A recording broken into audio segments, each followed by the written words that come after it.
Hello friends, Amod academy पर आप सभी का स्वागत है। मैं आमोद। आज के लेक्चर में हम लोग पढ़ेंगे मुख्य चुनाव आयुक्त की नियुक्ति प्रक्रिया में बदलाव अभी किया गया है। इसके बारे में आइए हम लोग डिटेल से देखते हैं। 2 मार्च 2023 को सर्वोच्च न्यायालय ने देश के मुख्य चुनाव आयुक्त यानी CEC और चुनाव आयुक्तों ECS की नियुक्ति को लेकर महत्वपूर्ण फैसला सुनाया। अपने निर्णय में अदालत ने कहा कि मुख्य चुनाव आयुक्त और चुनाव आयुक्तों की चयन प्रक्रिया CBI डायरेक्टर की तर्ज पर होनी चाहिए। यानी जो मुख्य चुनाव आयुक्त और जो चुनाव आयुक्त हैं, इनके चयन की प्रक्रिया अब CBI डायरेक्टर की तर्ज पर होगी। अदालत ने कहा कि अब राष्ट्रपति द्वारा एक उच्च स्तरीय समिति की सलाह पर इन अधिकारियों की नियुक्ति की जाएगी। फिलहाल केंद्र सरकार को ही इनकी नियुक्ति करने का विशेषाधिकार है। जस्टिस KM जोसेफ की अध्यक्षता वाली 5 जजों की संविधान पीठ ने सर्वसम्मति से यह फैसला सुनाया।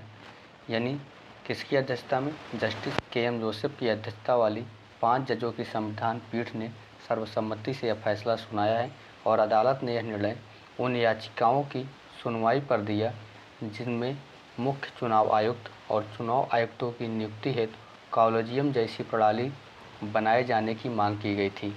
निर्णय के मुताबिक इस समिति में प्रधानमंत्री, लोकसभा में नेता प्रतिपक्ष और मुख्य न्यायाधीश यानी CJI शामिल होंगे। यानी इस समिति में कौन कौन शामिल होगा? प्रधानमंत्री शामिल होंगे और लोकसभा में नेता प्रतिपक्ष और मुख्य न्यायाधीश यानी CJI शामिल होंगे। कमेटी जो है यह नामों की सिफारिश करेगी, राष्ट्रपति को करेगी। यानी जो कमेटी होगी यह नामों की सिफारिश राष्ट्रपति को करेगी, जिसके बाद राष्ट्रपति मुहर लगाएंगे।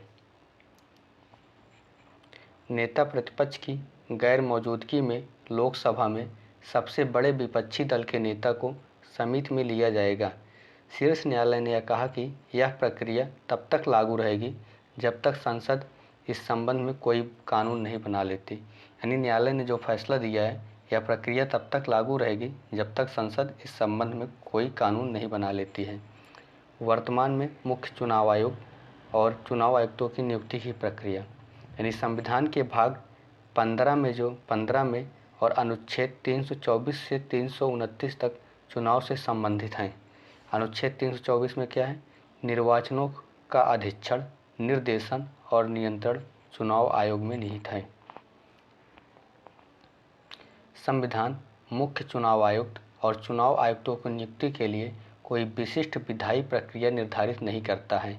राष्ट्रपति प्रधानमंत्री की अध्यक्षता वाली केंद्रीय मंत्रिपरिषद की सलाह पर इनकी नियुक्ति करता है।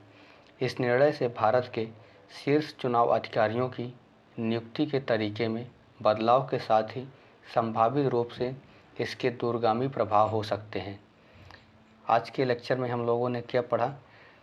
जो मुख्य चुनाव आयुक्त और चुनाव आयुक्तों की नियुक्ति को लेकर सुप्रीम कोर्ट ने एक महत्वपूर्ण फैसला दिया और कहा कि मुख्य चुनाव आयुक्त और चुनाव आयुक्तों की चयन की प्रक्रिया अब CBI के डायरेक्टर की तर्ज पर होनी चाहिए। और अदालत ने यह कहा कि राष्ट्रपति द्वारा एक उच्च स्तरीय समिति की सलाह पर इन अधिकारियों की नियुक्ति की जाएगी और इनकी नियुक्ति करने का विशेषाधिकार केंद्र सरकार के पास ही है। और किसकी अध्यक्षता में यह फैसला सुनाया गया? जस्टिस KM जोसेफ की अध्यक्षता में यह फैसला सुनाया गया और यह 5 जजों की संविधान पीठ थी।